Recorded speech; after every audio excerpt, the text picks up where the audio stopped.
ไอดีพ่อแม่พี่น้องสุขุสุคนลิต้าและครอบครัวก็ได้นั่งเครื่องบินจากประเทศไทยมาสู่หน้าฟ้าของประเทศญี่ปุ่นแล้วที่จะต่อเครื่องบินจากญี่ปุ่นไปประเทศแคนาดานั่นเองเนาะ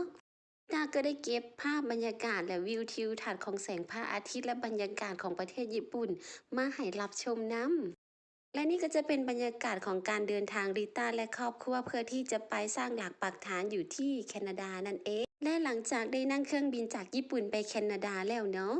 พอมาถึงเมืองแวนคูเวอร์แล้วก็จะมีน้องสาวของสามีเนาะมาหลับอยู่สนามบินนั่นเอง จากนั้นพวกเขาทั้งครอบครัวเนาะก็จะพักอยู่เฮือนน้องสาวประมาณ3-4มื้อนั่นแหละทุกคน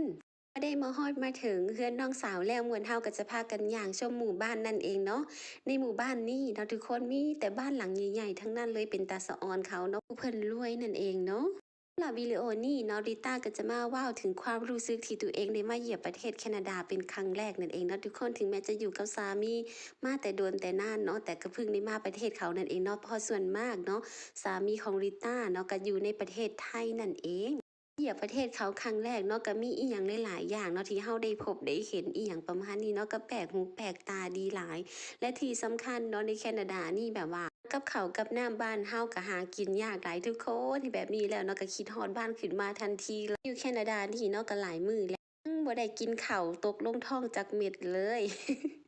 เพราะว่าอยู่เฮือนน้องสาวนะเพิ่นก็จะเฮ็ดแต่อาหารของเพิ่นกินนั่นเองเนาะแต่สำหรับตัวเฮาเพิ่งมาใหม่เนาะสำหรับตัวริต้าเพิ่งมาใหม่ก็บ่กล้าที่จะเฮ็ดกับข้าวกับน้ำบ้านเฮากินในเฮือนเพิ่นนั่นเองเนาะย้านเพิ่นเหม็นนั่นเองเนาะทุกคนจากริต้าได้อยู่เฮือนน้องสาวสามีมา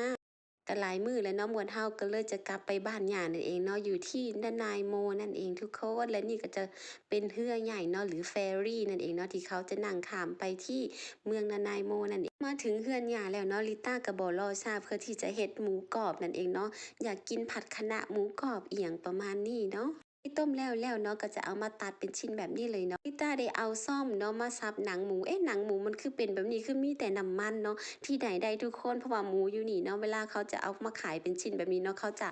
ลอกหนังมันออกจนเบิดเนาะก็เหลือแต่น้ำมันแบบนี้เนาะเป็นหมูกรอบที่บ่มีหนังนั่นเองเนาะทอดออกมาก็จะประมาณนี้เลยอาจจะใหม่น้อยๆนึงเนาะทุกคน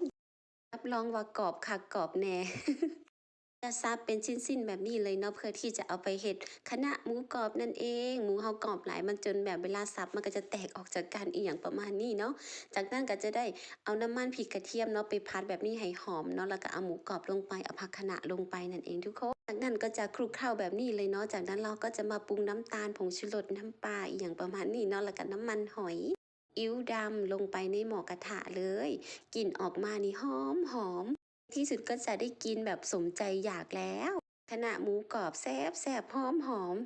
จากนั้นก็เซตเป็นทีเรียบร้อยพร้อมเสิร์ฟแล้ว และนี่เหมือนเฮาก็จะเห็ดเป็นกับข้าวนั่นเองเนาะใส่จานแล้วและนี่ก็อีกหนึ่งอย่างสำหรับหมูกรอบราดข้าวกับน้ำจิ้มแจ่วสำหรับสามี